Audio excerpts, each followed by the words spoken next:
So this is the Makita DUC 405 36 volt chainsaw, and it's come with an Oregon anti-kickback chain.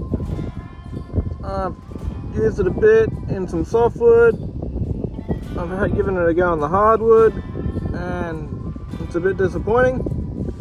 So what we're going to do is give it a go in this ironbark log over here, and then we're going to see if by replacing it with this Stihl chain, which is an anti-kickback chain, if it cuts better.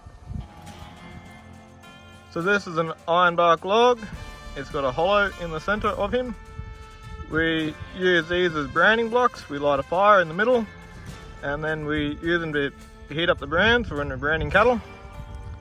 And before we can light them up, we need to cut a notch out in the bottom and a notch out in the top. The notch in the bottom is for letting the air rush into the fire, and that creates a bit of a furnace effect, which makes the fire very hot. And with the notch in the top, that's for the brands to sit in, so the brands are down in amongst the fire.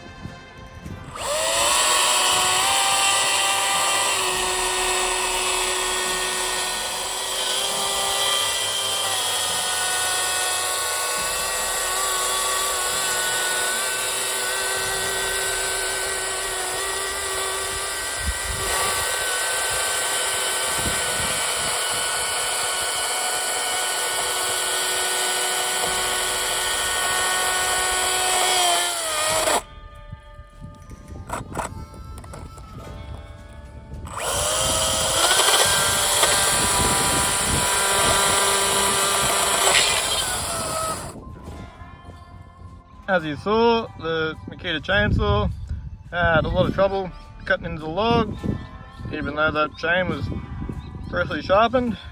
I think it must have something to do with the fact that it's a anti-kickback chain. So what we're going to do is we're going to whack brand new Stihl chain on there, and we'll see how it cuts then.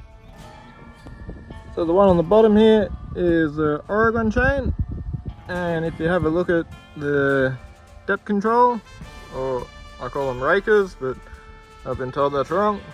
You can see the shape of it is a lot different to the shape of the rakers on the Stihl chain. So I've got the Stihl chain on it now.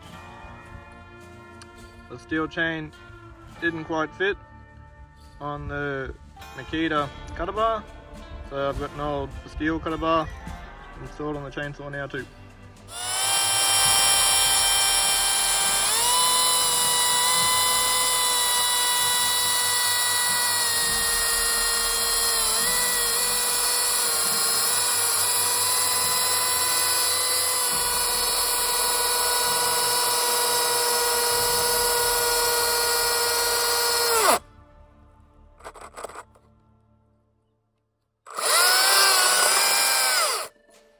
So it definitely felt like the chainsaw was cutting faster with the Stihl chain, but they both struggled a bit when they broke through on the other side of the cut, and this wouldn't happen with my MS-170 Stihl chainsaw.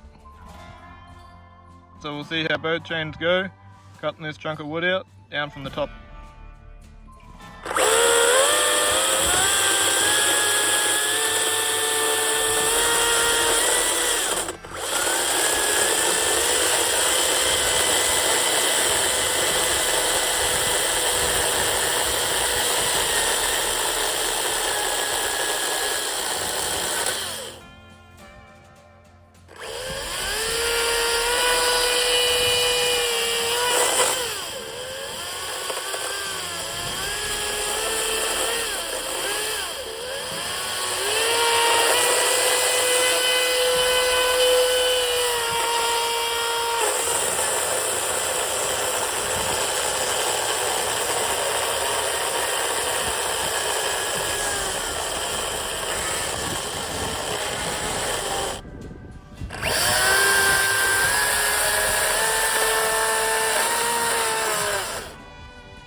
So I think the Stihl chainsaw chain didn't want to bounce as much when you're initially making the cut.